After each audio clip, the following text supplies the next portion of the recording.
नमस्कार, स्वदेश न्यूज देख रहे हैं आप। मैं हूं आपके साथ राखी और आज चर्चा करेंगे पीएम की सौगात की। दिल्ली की सीमाओं पर चल रहे किसान आंदोलन के बीच प्रधानमंत्री नरेंद्र मोदी ने 9 करोड़ किसानों के खातों में किसान सम्मान निधि की किश्त के 18,000 करोड़ रुपए ट्रांसफर किए और वीडियो कॉन्फ्रेंसिंग के जरिए किसानों को संबोधित किया। मोदी ने नए कृषि कानूनों के फायदे गिनाए, पश्चिम बंगाल की ममता बनर्जी सरकार और दूसरे विरोधियों पर भी निशाना साधा। मोदी ने कहा कि बंगाल में जो किसानों को फायदा नहीं पहुंचने दे रहे, वे दिल्ली आकर किसानों की बात करते हैं। नए कानूनों के बाद किसान जहां चाहे और जहां सही दाम मिले वहां अपनी उपज बेच सकते हैं। देखिए ये खास रिपोर्ट।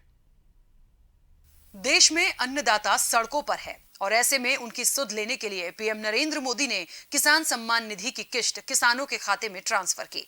मोदी ने वीडियो कॉन्फ्रेंसिंग के दौरान हुई चर्चा में 10 अहम बातों का उल्लेख किया, जिसमें बंगाल के किसानों को लाभ न मिल पाने, एपीएमसी की बात करने वाले दल देश के किसान को फसल की उचित कीमत दिलाने वाली एमएसपी, स्वामीनाथन कमेटी की रिपोर्ट के अनुसार लागत का 1.5 गुना एमएसपी किसानों को दिया और देश की 1000 से ज्यादा कृषि मंडियों को ऑनलाइन जोड़ने को लेकर विस्तार से चर्चा की।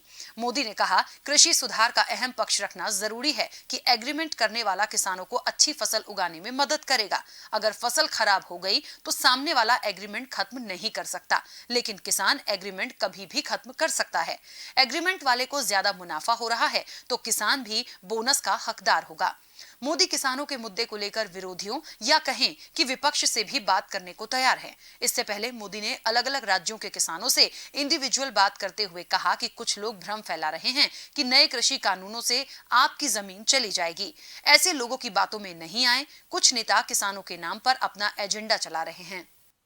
आप ये भली भांति जानते हैं कि पहले अगर किसी कारणवश किसान मंडी नहीं भी जा पाता था तो वो क्या करता था, वो किसी ट्रेडर को अपना माल बेच देता था। ऐसे में वो व्यक्ति किसान का फायदा ना उठा पाए, उसके लिए भी हमारी सरकार ने कानूनी उपाय किए हैं। खरीदार समय से आपका भुगतान करने के लिए अब कानूनन बाध्य है। उसे रसीद भी काटनी होगी और 3 दिन के भीतर भुगतान भी करना होगा।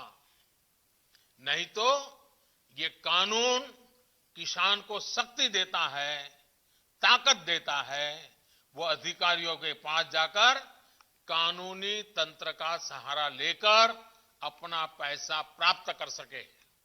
अब जब कोई किसान के साथ एग्रीमेंट करेगा तो वो ये भी चाहेगा कि उपज अच्छी से अच्छी हो। इसके लिए एग्रीमेंट करने वाला किसानों को अच्छे बीज, आधुनिक तकनीक, अत्याधुनिक उपकरण, विशेषज्ञता ये हासिल करने में मदद करेगा ही करेगा, क्योंकि उसको तो उसे रोजी रोटी उसमें है।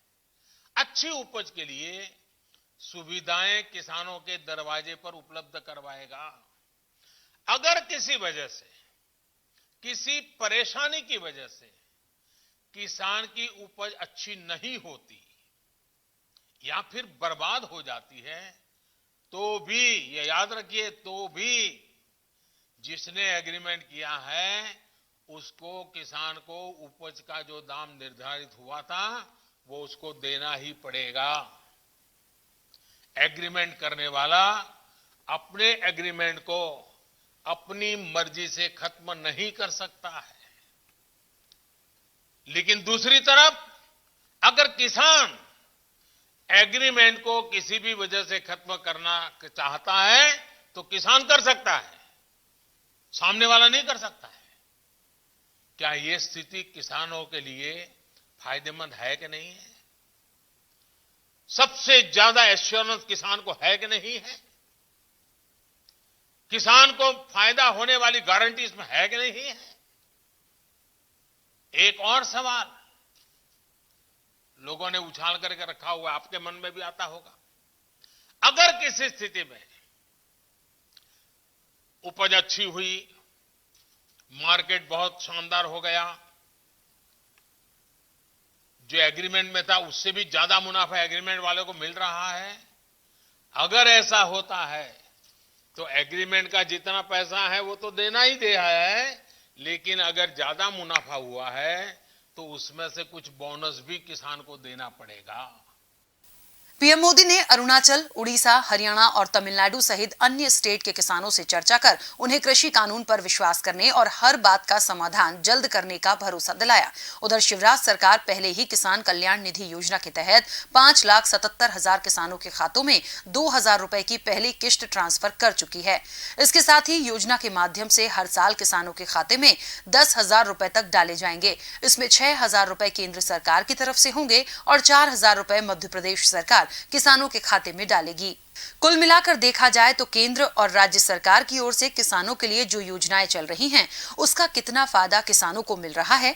क्या किसान आंदोलन को खत्म कर देंगे? ये बड़े सवाल हैं। स्वदेश न्यूज ब्यूरो। तो देखा आपने, किसान आंदोलन तो अपनी जगह पर है, लेकिन पीएम नरेंद्र मोदी की एक सौगात निश्चित तौर पर मिली है। और ये सौगात इसलिए कही जा सकती है कि वीडियो कॉन्फ्रेंसिंग के माध्यम से कई स्टेट्स के किसानों से उन्होंने बात की। 18,000 करोड़ रुपए जो है ट्रांसफर किए गए हैं किसानों के खाते में। और इन सारी चीजों के बाद बस सवाल वही होता है कि ये जो सारी चीजें की जा रही हैं, क्या किसान इससे वाकई बहुत ज्यादा अच्छा महसूस करेगा और जो काम वो कर रहा है उससे वो उसको सेटिस्फैक्शन कहीं ना कहीं मिलेगा? और जो आंदोलन इस वक्त चल रहा है, जो आए दिन कुछ ना कुछ हम सुन रहे हैं और देख रहे हैं, क्या वो खत्म हो जाएगा? हम ये नहीं कहते कि ये जो किया गया, ये जो सौगात दी गई, या शिवराज सरकार ने भी पहले सौगात दी थी, ये सब गलत है। ये बिल्कुल ठीक है, आपको किसानों के लिए करना चाहिए और किसानों के लिए सोचना चाहिए। वो देश का एक बड़ा अन्नदाता है।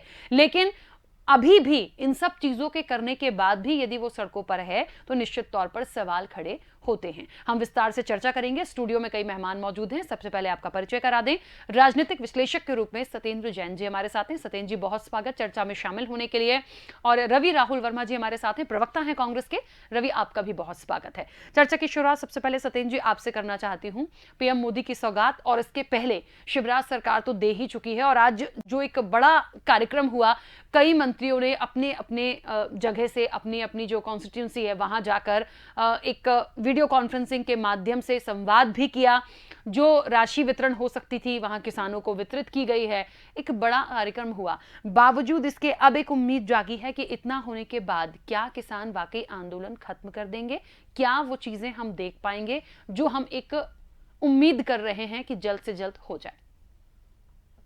देखिए राखी जी, जिस तरीके से आज मोदी जी का संबोधन था, और आज हमारे देश के जिनको कि युग पुरुष कहा गया है, जिनको कि कांग्रेस के समय प्रधानमंत्री जी थे, पूर्व प्रधानमंत्री डॉक्टर मनमोहन सिंह जी, उन्होंने भी उनको भीष्म पितामह की, राजनीति के भीष्म पितामह की संज्ञा उन्होंने दी हुई थी। और जिनको कि हमारे पहले प्रधानमंत्री पंडित जवाहरलाल नेहरू जी ने भी कहा था कि ये जाकर के भविष्य में भारत के प्रधानमंत्री बनेंगे। ऐसे हमारे युग पुरुष, युग दृष्टा आदरणीय श्री स्वर्गीय श्री अटल बिहारी वाजपेयी जी की जन्मतिथि है। और उस जन्मतिथि पर एक हम सब सुशासन के रूप जो पर्याय माने गए हैं, उनके उस जन्मतिथि पर मैं व्यक्तिगत तौर पर भी उनके श्री चरणों में विनम्र पुष्पांजलि अर्पित करता हूं। और हम सभी लोग उनके जो कृतित्व है उसको लेकर के आगे बढ़े हुए हैं। और आज जैसा कि पीएम माननीय नरेंद्र मोदी जी ने भी कहा कि जो किसानों का जो सुधार है, उसके जो अगर सही मायने में सूत्रधार रहे हैं तो माननीय प्रधानमंत्री स्वर्गीय श्री पूर्व प्रधानमंत्री अटल बिहारी वाजपेयी जी रहे हैं, अटल जी रहे हुए हैं। और उन्होंने उन्हीं के काम को ही आगे बढ़ाया है। जिस तरीके से जो किसानों की समस्याएं, आप देखिए, किसान जो खेती करता है, जो किसान है, भारत किसान प्रमुख देश है जहाँ पे कृषि ज़्यादा होती है हमेशा। तो किसानों के लिए एक बार फसल नहीं उगाता है, बार बार साल में 2 फसलें लेता है, कोई बहुफसलें 3 फसलें भी लेता है। इस प्रकार से कृषि हमारी हमेशा चलती आ रही है और रेगुलर पार्ट है, हिस्सा है हमारे जीवन का। तो उसको एम्पावर्ड अभी तक नहीं किया गया था, अछूती रह गई थी कृषि, और उसमें कई सारे सुधार करने की बहुत आवश्यकता थी। और जिस तरीके से, मैं ये नहीं कहता कि कांग्रेस की सरकारों ने इस पर काम नहीं किया, कांग्रेस की सरकारों ने काम किया, लेकिन काम करने के बाद जैसा हमारे माननीय प्रधानमंत्री जी ने कहा कि जब भी चुनाव आते थे, वादे करो और भूल जाओ, वादे करो और भुला दो, वादे करो भुला दो, यही काम सरकारों ने किया। उसके कारण से क्या हुआ कि जिस तरीके से आप स्वामीनाथन कमेटी की रिपोर्ट देखिए, तो स्वामीनाथन आयोग जो बना था उसकी रिपोर्ट कांग्रेस ने ही उसको शुरू कराया था, और कांग्रेस के सरकार के शासन में ही उस रिपोर्ट आ चुकी थी, लेकिन उसको सालों साल तक उन्होंने उसको दबा के रख दिया। अब हमारी जब 2014 में सरकार आई तो हमने सोचा, हमारी बात हुई, हम लोग हमारे जैसे पुरानी प्रधानमंत्री जी ने कहा है कि जो कृषि के प्रति या देश के जो जन कल्याण है उसके लिए उनकी जो नीति है और जो लक्ष्य है और जो नियत है वो बिल्कुल गंगा जल के जैसी पवित्र है, नर्मदा जल के जैसी पवित्र है, अविरल है। और उसी को लेकर के उन्होंने अनेक सुधार उसमें किए। उस रिपोर्ट में ये कहा गया था, स्वामीनाथन जी की रिपोर्ट में, कि किसानों के लिए एक कर्ज माफी कोई आधार नहीं है, क्योंकि कर्ज माफी देते हैं उसमें समय लगता है, तो किसान की अगला फसल चक्र खराब हो जाता है, उसके अंदर लाभ नहीं आता है। लेकिन जो करोड़ों की राशि जो है 18,000 करोड़ की राशि ट्रांसफर की गई है, इसके बाद क्या ये उम्मीद की जाए कि किसान अच्छा महसूस करेंगे, संतुष्ट होंगे और ये आंदोलन खत्म होने की ओर बढ़ेगा? क्या ये उम्मीद की जा सकती है? देखिए राखी जी, बिल्कुल जिस तरीके से आज माननीय प्रधानमंत्री जी ने लगभग 1.5 घंटे के आसपास का जो संबोधन किया है, उसमें उन्होंने इस तरीके से एक प्रवक्ता के तौर पर एक सही बात जो रखी हुई है, और एक छोटे से छोटे बिंदु के ऊपर भी उन्होंने बहुत विस्तारित रूप में बताया है देश की जनता को, कि हम सब भी उसको सोचें। देखिए कितने गंभीरता से उन्होंने, और जो आप आज 18,000 करोड़ रुपए किसानों को दिए गए हैं, ऐसा देखिए 1 साल के अंदर अंदर ही 96,000 करोड़ से ज़्यादा की राशि माननीय मोदी जी ने देश की किसानों के लिए दी हुई है। और अभी अगर मध्य प्रदेश के संदर्भ में बात करेंगे तो मध्य प्रदेश के संदर्भ में माननीय शिवराज जी की सरकार भी अभूतपूर्व कार्य कर रही है, पहले भी करती आई है। अभी हमारी 8-9 महीने से सरकार है, तो उसमें भी अभूतपूर्व तरीके से काम कर रहे हैं। और आप देखिए उसमें लगभग 40,000 करोड़ से ज़्यादा का जो राशि जो गई है वो किसानों के कल्याण में गई है। चाहे जो फसलों का उपार्जन करना हो, उस उपार्जन के अंदर अभी कुछ दिन पहले 1,600 करोड़ रुपए की राशि जो है अभी एक किस्त दी हुई है। जो बारिश हुई थी उसके कारण से जो आपदा आई थी उसकी एक किस्त दी गई है। इसी प्रकार से पहले किसानों के लिए जो 2000 मध्य प्रदेश की तरफ से भी उसमें दिया जा रहा है योजना में, तो वो भी 100 करोड़ से ज़्यादा की राशि उसमें दी गई। ऐसे अनेक कार्य हम कर रहे हैं। तो आप देखिए, मैं ये कहता हूँ कि इस मामले में जो प्रधानमंत्री जी ने बोला उसी बात को मैं राखी जी कहूँ कि देखिए जिस तरीके से अगर किसानों के मामले में राजनीति नहीं करना चाहिए किसी को भी, राजनीती के कई मुद्दे हैं और उसमें सबको आकर के आए, क्योंकि कांग्रेस 10 सेकंड जल्दी से कांग्रेस पहले कहती आ रही थी। अब आप देखिए कांग्रेस ने खुद ही अपने पुराने घोषणा पत्र में भी, हर घोषणा पत्र में घोषणा की कि हम कृषि के लिए सुधार करेंगे और यही सारे सुधार करेंगे कि जो फसल है किसान के लिए आज़ादी मिल जाए फसल बेचने की, जो फसल उपार्जन करते हैं। जो ये 3 नियम आए हुए हैं, ये सब में उसी की आज़ादी दी गई है। कॉन्ट्रैक्ट फार्मिंग की गई है, इन्होंने नेस्ले जैसी कंपनी को कॉन्ट्रैक्ट फार्मिंग की परमिशन दी हुई थी और पंजाब के अंदर भी ये लगाया। तो ऐसे कानून की मैं ये कहता हूँ इसमें राजनीति ना करते हुए इसको और कानून को मजबूत बनाया जाए, जिससे हमारे देश का किसान उन्नत हो। और निसंदेह देश के किसान जो हैं इस बात को समझ रहे हैं और जिस तरीके जो संवाद हुआ है और इससे बिल्कुल सही हो जाएगा। कुछ किसानों राजनीति जरूर सही नहीं होगी, ठीक है, लेकिन इन सब के बाद भी बात वही हो गई है कि आखिरकार जो मेरा प्रश्न बहुत छोटा सा था और उसका जवाब बहुत छोटा सा चाहिए था मुझे, कि आखिरकार इन सब करने के बाद यदि शिवराज सरकार घोषणा करती है, बातें करती है, कई राशि वो ट्रांसफर करती है 1000 करोड़ रुपए की, और उसके बाद यदि नरेंद्र मोदी या केंद्र की सरकार ये सारी चीजें करते हैं, फिर भी हमारा किसान सड़कों पर क्यों है? और क्या वो बातें नहीं हो सकती? आज भी बहुत सारे पॉइंट्स नरेंद्र मोदी ने ऐसे उठाए हैं जो बहुत अच्छे हैं। उन्होंने कहा है किसानों के लिए निश्चित तौर पर सोचा है, जो सुनते पढ़ते हुए लगता है कि हाँ ये किसानों के लिए अच्छा है। फिर भी वही बात है कि क्या वो मान जाएंगे? रवि राहुल जी के पास आ रही हूँ। रवि राहुल, क्या लगता है ये जो सारी चीजें हुई हैं, राशि ट्रांसफर की गई, बताया गया, और जो लोग भ्रम फैला रहे हैं उनसे निश्चित तौर पर सतर्क रहें किसान, ये सारी बातें की गई हैं। पॉइंट टू पॉइंट 10 मुख्य बिंदु थे जो पीएम नरेंद्र मोदी ने आज रखे हैं किसानों के समक्ष, उनसे बातचीत की है। क्या माना जाए इसके बाद सारी स्थितियां ठीक हो जाएंगी? राखी जी, देश का अन्नदाता हिंदुस्तान की आत्मा है और नरेंद्र मोदी जी ने उस आत्मा पर हमला करने का काम किया है, क्योंकि देश का अन्नदाता इस बात को भली भांति जान चुका है कि सूट बूट की सरकार किसानों के पेट पर लात मार के उनसे मुंह का निवाला छीनने जा रही है। आज देश का अन्नदाता इस ठिठुरती हुई ठंड में विगत 28 दिनों से अपने धरने पर अपनी जायज मांगों को लेकर बैठा है, लेकिन नरेंद्र मोदी जी कच्छ के और मध्य प्रदेश के किसानों से संवाद तो करते हैं, लेकिन चंद कदम की दूरी पर जो किसान अपनी जायज मांगों को लेकर बैठा है उनसे संवाद नहीं कर रहे हैं, क्योंकि उनकी नीति केवल भगा दो हटा दो की नीति जो है उसको अमल करके बैठे हैं।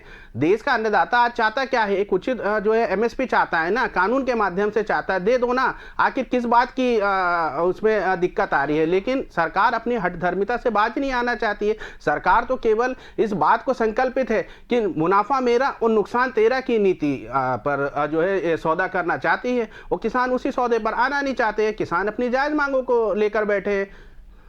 लेकिन रवि राहुल, ऐसा नहीं लगता, एक बहुत छोटा सा पॉइंट नरेंद्र मोदी ने आज भी क्लियर किया है एमएसपी को लेकर कि आप जो भी न्यूनतम एक कीमत हो सकती है आपके प्रोडक्ट की, आप उस पर बेच सकते हैं, वहां दिक्कत तो कहीं भी कुछ भी नहीं है। नहीं, मोदी जी बोल रहे हैं ना, मोदी जी के बोल वचन को तो देश का अन्नदाता पहचान चुका है। मैं पुनः उस बात को दोहरा रहा हूं, क्योंकि मोदी जी ने तो 2 करोड़ रोजगार देने की भी बात करी थी, काले धन की भी बात करी थी, लेकिन क्या आया? नहीं आया। लिखित में चाहते हैं ना, कानून के माध्यम से चाहते हैं। यह देश संविधान और कानून से चलता है, किसान तो अपने संविधान के अनुसार ही चलना चाहते हैं ना।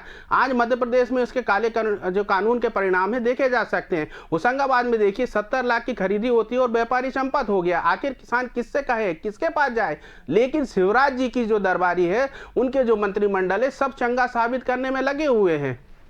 चलिए सत्येंद्र जी, देखिए बहुत एक बात पॉइंट निकल कर आता है कि आप किसान के लिए आगे, चाहे कांग्रेस ने सोचा हो, कर्ज माफी की बात की हो, उस पर भी बहुत सवाल उठे थे। उसके बाद आंदोलन के रूप में हमने किसानों को सड़कों पर देखा, अभी भी जमे हुए हैं, रोज कुछ ना कुछ होता है। उसके बाद एमएसपी की बात, देखिए स्वामीनाथन आयोग की रिपोर्ट को तो एक इतना लंबा वक्त हो चुका है, वो आज तक लागू नहीं हो पाई। उसके कुछ पॉइंट्स जरूर निश्चित तौर पर निकाल कर इंक्लूड किए गए हैं। आज भी पीएम नरेंद्र मोदी ने कहा कि जो चीजें हो सकती हैं वो बहुत अच्छी हैं, अननेसेसरीली का जो भ्रम है वो ना फैलाया जाए और उससे लोग दूर रहें। मुझे एक बात समझ नहीं आती एक आम जनता होने के नाते कि इतनी राशि ट्रांसफर की जा रही है, उसके बाद भी हमारा किसान संतुष्ट नहीं है। ये बहुत दुर्भाग्यपूर्ण है। देखिए राखी जी, ये जो जिस तरीके से अभी बात हो रही है, किसान, मैंने पहले ही कहा था विषय में कि कृषि कोई वन टाइम का जॉब नहीं होता, ये हमेशा से चला आ रहा जॉब है। और एक जैसे किसान रहता है, किसान पहले भी था, किसान आज भी है, किसान 70 साल पहले भी था।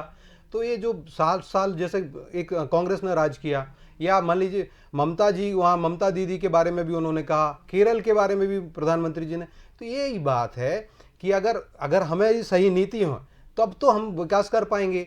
आज जो काम 25 साल के अंदर अंदर हो जाना चाहिए था आज़ादी के बाद के, वो काम आज तक नहीं हुआ। अब मोदी जी ने उसको लिया और उसके अंदर उनकी जो नीयत है और जो कर्तव्य निष्ठा है वो गंगाजल जैसी पवित्र है। उसके कारण ही ये इस विषय को उठाया, वरना ये तो दबा दी गई थी रिपोर्ट स्वामीनाथन कमेटी की।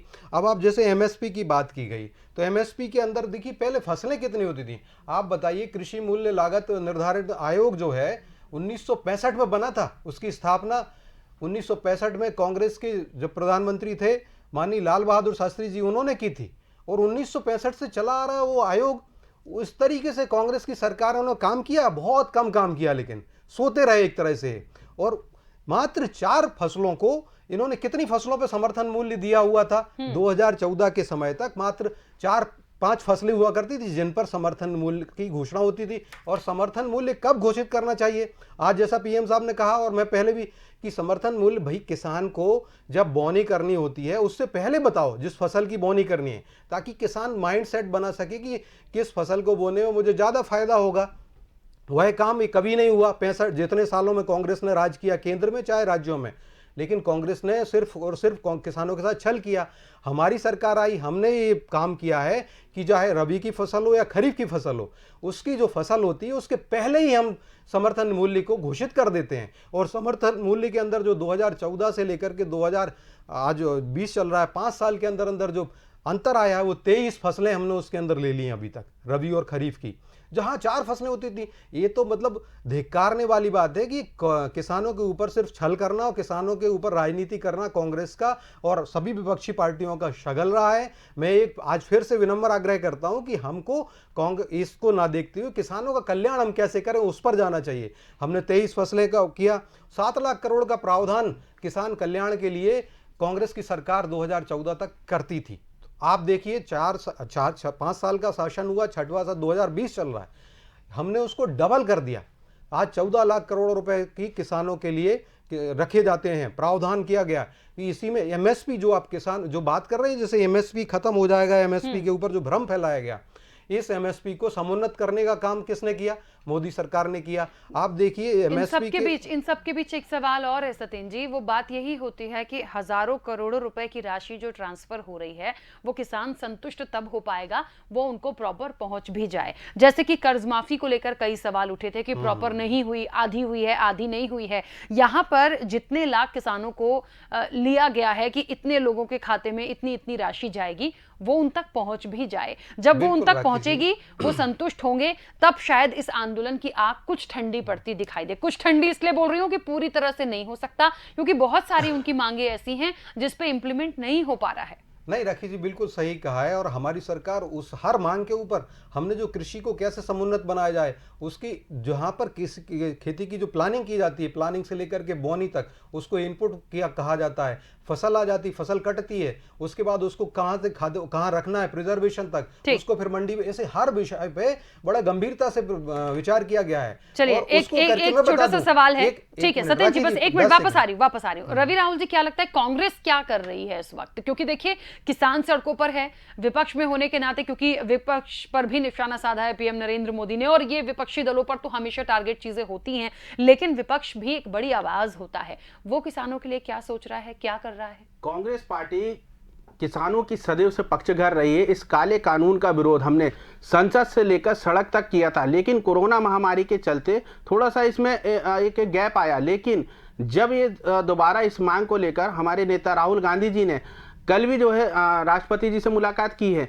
मध्य प्रदेश में जिस तरीके से किसान माफी को झुटलाया गया, मध्य प्रदेश में सबने देखा है। ये वही शिवराज जी हैं, वही कमल पटेल जी जो लगातार उस बात को झुटलाते थे, लेकिन विधानसभा पे उस सच को स्वीकार किया गया, जो इस बात को प्रमाणित करती है कि शिवराज जी झूठे हैं, भारतीय जनता पार्टी की सरकारें झूठी हैं। देश का अन्नदाता भूल नहीं सकता है जब मध्य प्रदेश के किसानों पर, उनकी छातियों पर गोली बरसाई गई। ये किसान हितैषी होने का केवल दम मात्र भरते हैं, लेकिन इनके काले चेहरे को देश का अन्नदाता पहचान चुका है, और इसलिए अपनी जायज मांगों को लेकर आज वो अड़िग है कि हमें जो भी चाहिए केवल कानून के माध्यम से चाहिए। इस सरकार ने लगातार किसानों की जो है छाती पर वार करने का काम किया है। प्रधानमंत्री जी कह जरूर रहे हैं कि देश का अन्नदाता कहीं भी फसल बेच सकता है, लेकिन देश का अन्नदाता, देश के प्रधानमंत्री एक और कहते हैं कि फसल कहीं भी बेच सकता है, लेकिन उसी दल का प्रधानमंत्री मध्य प्रदेश में कहते हैं कि कोई भी अगर बाहर से बेचने आया तो उसके वाहन को राजसात कर लिया जाएगा, उसके माल को जब्त कर लिया जाएगा। आखिर किसानों को बरगला कौन रहा है? कौन उनकी पीठ पर छुरा भोंक रहा है? लगातार जो है इस दोहरे चरित्र को किसान देख रहा है, और उन्हें पाकिस्तानी से लेकर खालिस्तानी बताया जा रहा है। किसानों की सरकार होने का दम भरने वाली अब की बार किसानों की सरकार, लेकिन अब उन्हें जो है खालिस्तानी और पाकिस्तानी बताया जा रहा है। इस दोहरे चरित्र को जो है किसान पहचान चुका और अब उनके झांसे में नहीं आने वाला है। कांग्रेस पार्टी सदैव उनके हितों की रक्षा के लिए लड़ती आई है, और आगे भी सड़क से लेकर संसद तक ये लड़ाई जिस दूर तक जाएगी, कांग्रेस पार्टी किसानों के हित के लिए लड़ेगी। चलिए, बहुत बातें बस हो रही हैं, लेकिन बात वही लगती है सतीन जी, आ रही हूं। देखिए, निश्चित तौर पर आवाज उठाई जाए, आवाज उठाने के साथ उनका भला किया जाए, उनके लिए सोचा जाए, उनके लिए योजनाएं ला रहे हैं। कर्ज माफी हुई, उसके बाद मेरा बार बार वही प्रश्न है, और निश्चित तौर पर जनता के साथ भी यही सवाल है कि जब सब कुछ ठीक है, हम सब कुछ दे रहे हैं, हम इतना ही किसानों के लिए सोच रहे हैं, तो फिर अन्नदाता हमारा सड़कों पर क्यों है? बार बार वो सवाल आएगा ही, क्यों उनका आंदोलन खत्म नहीं होता? यदि ये कह दिया जाता है कि आप अपनी फसल को बाहर जाकर बेच सकते हैं, तो फिर ये पॉइंट क्यों निकलता है कि जिस जगह पे जाके बेचना है वहां से ये आवाजें आए या वहां से ये बातें उठें कि बाहर वाला यहां नहीं आएगा? दो स्टेटमेंट ना हो, दो बातें ना हो, जो भी हो क्लियर हो, उनसे बैठे, किसानों के संगठन से बात करें, क्या चाहते हैं। स्वामीनाथन आयोग की रिपोर्ट तो मुझे नहीं लगता इतना वक्त हो गया और आगे कुछ उस पर हो पाएगा, लेकिन कुछ पॉइंट्स वाकई में अच्छे रखे गए हैं, उसको एक्सेप्ट करें किसान संगठन। यदि कोई परेशानी है तो खुलकर बात करें। आपको बता दें कि पीएम नरेंद्र मोदी ने तो आज ये तक कह दिया कि यदि विपक्ष को कोई परेशानी है तो विपक्ष से भी हम बात करने के लिए तैयार हैं। तो मुझे ऐसा लगता है कि देश का प्रधानमंत्री इन तमाम मुद्दों को लेके, कृषि को लेके, यदि विरोधियों से या विपक्ष से भी बात करने को तैयार है, तो इस वक्त महत्वपूर्ण यही होता है कि चर्चा की जाए और जल्द की जाए। सत्येंद्र जी, अपनी बात रखिए। देखिए राखी जी, बिल्कुल, और वो उसी दिशा में आगे बढ़ रहे हैं। जैसा आपने कहा कि यहाँ पर कोई रुपया अगर चलता है दिल्ली से तो वो घिसता नहीं है, वो खोटा नहीं होता है। 1 रुपये जाता है तो 100 रुपये जाएंगे तो 100 रुपये ही किसान को मिलते हैं। यहाँ पर डीबीटी के थ्रू काम हो रहा है। कांग्रेस के समय तक खुद राजीव गांधी जी जब पूर्व प्रधानमंत्री थे, उन्होंने कहा कि हम 1 रुपये भेजते हैं या 100 रुपये भेजते हैं तो 15 रुपये पहुँचते हैं एंड पर यूज़र पे। तो एक तरीके से देखिए, हमारे जो समय डायरेक्ट, उस समय बिचौलिया, कांग्रेस ने भी सिस्टम अपनाया है डीबीटी, लेकिन उस समय डीबीटी का मतलब होता था डायरेक्ट बिचौलिया ट्रांसफर, जिसमें 85 रुपये चले जाते थे 100 में से। हमारे यहाँ जब हमारी सरकार आई, हमने डीबीटी को आधुनिक कर दिया और उसको हमने ऐसा किया कि डायरेक्ट बेनिफिट ट्रांसफर, जो एंड यूजर है उसको डायरेक्ट बेनिफिट ट्रांसफर मिले। डीबीटी के माध्यम से ये पैसा जाता है, 1 रुपये भी किसी और के पास नहीं जाता है। हर किसान की जेब में ये 96,000 करोड़ रुपए की राशि गई हुई है और ऐसी आगे भी जाती रहेगी। हमारे राज्य सरकारें, जहाँ जहाँ पर भारतीय जनता पार्टी की राज्य सरकारें हैं, वह भी भेज रही हैं। इसी प्रकार से आप देखिए, अभी इन्होंने कहा कि कहीं इन खालिस्तान, और ये मुझे धिक्कार है, इनको तो खुद सोचना चाहिए कि जब वो खुद कह रहे हैं कि हमने इंदिरा ठोक दी, मोदी तुम्हें भी मार डालेंगे, शर्म आनी चाहिए। देश के पूर्व प्रधानमंत्री इंदिरा गांधी जी कांग्रेस से दल से समर्थित थी, लेकिन हम लोग भी उनके प्रति सम्मान करते हैं क्योंकि वो हमारे देश की प्रधानमंत्री रही हुई हैं। उनको ठोक दी, उसके बाद उनके साथ ऐसे लोगों के साथ जाकर के वहां जाकर के उनका समर्थन कर रहे हैं। ये धिक्कार है पूरी कांग्रेस के ऊपर। इसी प्रकार से अगर देखिए, जो एमएसपी की बात करते हैं, एमएसपी मंडी खत्म हो जाएगी। अरे भैया, 6 महीने से खरीद हुई, हर जगह पर मंडियों में जो राज्य शासन ने, हर सरकारों ने उपार्जन किया, वो सारा उसके कारण मंडी वैसी समृद्ध हो रही है। अगर ऐसी बात थी तो केरल के अंदर एक भी मंडी नहीं है और कांग्रेस की सरकार, कांग्रेस, राहुल गांधी जी वहां से सांसद हैं, राहुल जी को जाना चाहिए और वहां पे आंदोलन करना चाहिए। लेफ्ट के लोग हैं बंगाल के अंदर, शर्म आनी चाहिए। अगर जितने वामपंथी लोग हैं, वामपंथी लोग अगर इतने ही हितैषी होते हैं सर्वहारा वर्ग के गरीबों की सरकार चलाने के लिए, वो कहते हैं वो सर्वहारा के अगर इतने हितैषी होते तो उनको पंजाब ना जाके पहले बंगाल के अंदर ही ममता दीदी को बताना चाहिए था, आंदोलन करना चाहिए था कि भैया आप ये जो 70 लाख किसान है बंगाल के, वह आज तक 7 किस्त डल चुकी हैं वहां पर प्रधानमंत्री कृषक सम्मान निधि की, 1 रुपये भी वहां नहीं मिला। वहां से किसानों ने, लाखों किसानों ने केंद्र सरकार को पत्र लिख के भेजा है कि साहब आप हमारे यहाँ, भले ही राज्य सरकार नहीं मानती लेकिन भेज दें। ऐसा संवैधानिक व्यवस्था में नहीं होता है, क्योंकि राज्य सरकार, कृषि जो विषय है वो राज्य सरकार का विषय है, उसको ममता दीदी की सरकार ही एंडोर्स नहीं कर रही। कांग्रेस को चाहिए था कि वहां पर आंदोलन करते, लेकिन कांग्रेस ने नहीं किया। सिर्फ और सिर्फ ये कांग्रेस घड़ियाली आंसू बहाना, और किसानों को अगर इतनी सुध होती तो आज ये 65 साल 70 साल हो गए आज़ादी के, ये जो सब काम थे 25 साल में हो जाते आज़ादी के बाद के, लेकिन ये नहीं हो पाए क्योंकि कांग्रेस ने सिर्फ और सिर्फ अपनी रोटियां सेकने का काम किया। मैं आज भी सभी दलों से आग्रह करता हूं कि इस पे, किसान कल्याण पे कृपया राजनीति ना करें। हम किसानों की आय को कैसे दोगुनी करें, किसान को हम कैसे समुन्नत करें और किसान कैसे अपने उत्पादों का निर्यात कर पाए विदेशों में, ये सारी चीजें देखें। ये आप देखिए, आपके खुद के फ्लिप फ्लॉप है, जिसको मैं कहना नहीं चाह रहा था। थूक कर चाटना एक शब्द होता, मुहावरा होता है। आप देखिए, आपने हर घोषणा पत्र में कहा, आपके बड़े बड़े नेता सोनिया गांधी जी ने, राहुल गांधी जी ने कई भाषणों में उल्लेख किया कि हमें किसानों को उन्नत बनाना है। हर आपके मुख्यमंत्री जो हैं कई राज्यों के, उन्होंने कहा, लेकिन आप उसी बात से आज उस पर अटल ना रहते हुए आप उससे बिहारी बन गए हो। आप यहाँ पर जरूरत है यहाँ अटल रहने की, किसान कल्याण की ठीक है, लेकिन इन सब के बाद भी क्या तस्वीरें, इन सब के बाद भी सत्येंद्र जी, इन सब के बाद भी तस्वीरें क्या है? किसान कहाँ खुश है? किसान है तो सड़कों पर ही ना। बात वही होती है, देखिए, चाहे कांग्रेस की बात हो, अन्य दलों की बात हो, किसानों के लिए सुध लेने की यदि बात हो रही है, यदि सब प्रयास कर रहे हैं, तो वो प्रयास सफल होता क्यों नहीं दिख रहा? सवाल तो वही है, लड़ाई उसी बात की है कि वो चीजें दिखें। अच्छा, एक छोटा सा सवाल, क्योंकि देखिए समय की सीमा भी है। रवि, राहुल जी, क्या लगता है, पीएम नरेंद्र मोदी ने जो एक सौगात के तौर पर 18,000 करोड़ की राशि दी है, उसके बाद उन्होंने ये भी कहा है कि हम विपक्ष से बात करने के लिए भी तैयार हैं। क्या कांग्रेस पार्टी का नेतृत्व बातचीत करेगा? क्योंकि निश्चित तौर पर इस वक्त किसानों के लिए राजनीति नहीं करनी है, उनके भलावे के लिए, उनके अच्छाई के लिए सबको सोचना है। किसानों के हितों के लिए कांग्रेस पार्टी जो हो सकती है हर वार्ता के लिए तैयार है, लेकिन नीति और नियत को साफ करके आए। ये ना कहें कि देश का अन्नदाता कहीं फसल बेच सकता है और राज्य का मुख्यमंत्री कहता है कि हम फसल, उनका उत्पाद जब्त कर लेंगे। नीति और नियत को साफ करके आए। किसी भी राज्य का व्यक्ति दोहरे चरित्र नहीं सत्येंद्र जी, देखिए, आपकी बात को मैंने सुना, आपकी बात को सुना, नहीं धैर्य रखिए, धैर्य रखिए, बात को धैर्य रखिए सत्येंद्र जी, आपकी बात को मैंने धैर्य से सुना। मंडी में नहीं बेच सकते हो। आपकी बात और को ये मैंने बात धैर्य मैं से भी सुना हटा दूं सत्येंद्र जी, कि ये माननीय सही शिवराज जी आचरण ने नहीं है, राहुल इस जी, तरह से डिबेट आप नहीं लोग होती। आपकी हम बात को अरे मैंने आप धैर्य झूठ से फैला सुना, रहे हो। आप झूठ फैला रहे हैं। अरे देश साफ का झूठ है। प्रधानमंत्री शिवराज जी ने शिवराज जी झूठ फैला रहे हैं। शिवराज जी लगातार किसानों की छाती पर गोली मारने का काम करे, लगातार उन किसानों के साथ धोखेबाजी करने का काम कर रहे हैं। ये वही लोग हैं जो किसानों की कर्ज माफी को लेकर झूठ लाते थे, लेकिन आज विधानसभा में स्वीकार किया है।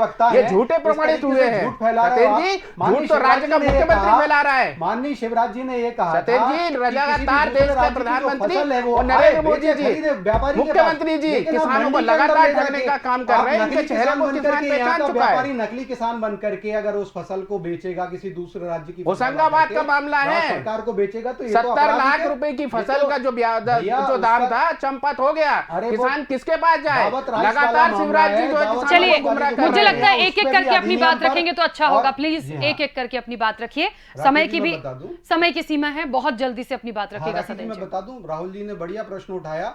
मैं उसमें बता दूं कि उस पर वैसे ही संज्ञान लिया और इस जो कृषि मूल्य आश्वासन और कृषि सेवा अधिनियम ये लागू होता है, और उसके अंदर बिल्कुल जो किसानों का जो कॉन्ट्रैक्ट किया गया था वो कंपनी जो है उसको देने से वो भागने लगी, तो उसके लिए अब जो ये प्रावधान है और वहां पर एसडीएम ने उसको एक्शन में लिया। दावत राइस करके जो ब्रांड आता है, राइस की कंपनी है और उनको लेना पड़ेगा। अगर कुछ ज्यादा फायदा भी होता है फसल में, तो जैसा कि पीएम ने कहा था कि पीएम साहब ने कहा कि उसका जो बोनस भी जो है किसान को देना रहेगा, तो बोनस भी देना पड़ेगा। इसी प्रकार से ये जैसे अभी बात कही, बहुत अच्छी बात कही, लेकिन इनका शायद थोड़ा उसमें अंडरस्टैंडिंग कम रही, क्योंकि शिवराज जी ने जो कहा था कि अगर कोई दूसरा व्यक्ति, दूसरे राज्य का व्यक्ति आता है और फसल बेच देता है, व्यापारी को बेच देता है, और व्यापारी कई बार कृषक होता है, तो व्यापारी क्या करता है कि मंडी के अंदर पर जो समर्थन, जो मूल्य मंडी के अंदर सरकारी खरीद में उस फसल को खपाना चाहता है। तो ये तो आप भी सोचिए, हाँ आप ले सकते हो, कोई भी व्यापारी उस फसल को ले सकता है, लेकिन व्यापारी अगर 420 कहलाएगी, ये धोखाधड़ी कहलाएगी कि आप दूसरे राज्य की फसल लेते हैं और उसको अगर सरकार को, शासन को उपार्जन केंद्र में जाकर के बेचते हैं, तो ये बिल्कुल आपराधिक प्रकरण है और अपराध इस पे कार्रवाई होनी चाहिए। चलिए, ठीक है, यही हमारे शिवराज जी ने कहा है। ठीक है, देखिए, लेकिन अब बात वही है कि ये तमाम चीजें होने के बाद भी आगे क्या होगा। सौगात दी जा रही है, तारीफ की जानी चाहिए। जब सौगात मिलती है, चाहे वो कोई भी दे, तो वो निश्चित तौर पर तारीफ के काबिल होता है, लेकिन उसके बाद हमारा किसान संतुष्ट होना चाहिए, उसका आंदोलन खत्म होना चाहिए, उसकी मांगे पूरी होनी चाहिए। ये भी एक बहुत बड़ी चीज है। ऐसा लगता है कि यदि ये सारी चीजें हो जाएंगी, तब माना जाएगा कि हाँ, जीत हुई है। क्योंकि समय की सीमा है। रवि राहुल जी, बहुत जल्दी से अपनी बात करिए, आगे क्या उम्मीद है? उम्मीद केवल हमें जो है भारतीय जनता पार्टी से कतई नजर नहीं आती है, क्योंकि ये सरकार नुकसान जो है किसानों का, मुनाफा मेरा की नीति आत्मसात करती हुई नजर आ रही है। किसानों को हटा दो, भगा दो।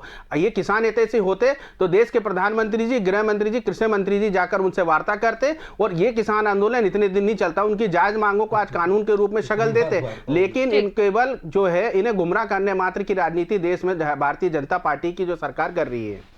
चलिए, क्योंकि समय की सीमा है, आप दोनों मेहमानों का बहुत शुक्रिया इस चर्चा में शामिल होने के लिए। तो आपको बता दें, पीएम की सौगात इसलिए क्योंकि आज कई स्टेट्स के किसानों से बातचीत की है वीडियो कॉन्फ्रेंसिंग के माध्यम से। पीएम नरेंद्र मोदी ने 18,000 करोड़ की राशि भी ट्रांसफर की है, और उसके बाद भी यदि ये कहा जाए कि शिवराज सरकार तो पहले ही कर चुकी थी, किसान यदि सड़कों पर है, यदि आंदोलन है, जो उसकी मांगे हैं, बहुत सारे पॉइंट देखिए ऐसे थे जो मुख्य बिंदु आज नरेंद्र मोदी ने बताए हैं, बातचीत के जरिए जनता तक रखे हैं, किसानों तक पहुंचाए हैं। बहुत सारी चीजें उसमें अच्छी शामिल की गई थी, लेकिन सवाल वही है, इंप्लीमेंट हो जाए, और इंप्लीमेंट होने के बाद किसान यदि खुश है, अन्नदाता खुश है, आंदोलन समाप्त हो जाए, उनकी मांगों को समझ लिया जाए। विपक्ष को भी आमंत्रित किया है कि यदि बात करनी हो तो हम बात करने के लिए तैयार हैं। विपक्ष भी यदि एक पहल करके बात कर ले, तो कम से कम जो किसान इतनी कड़कड़ाती ठंड में सड़कों पर है, शायद उनका आंदोलन खत्म हो जाए, और ये जब होगा तभी एक जीत मानी जाएगी। फिलहाल डिबेट में इतना ही, दीजिए इजाजत, नमस्कार।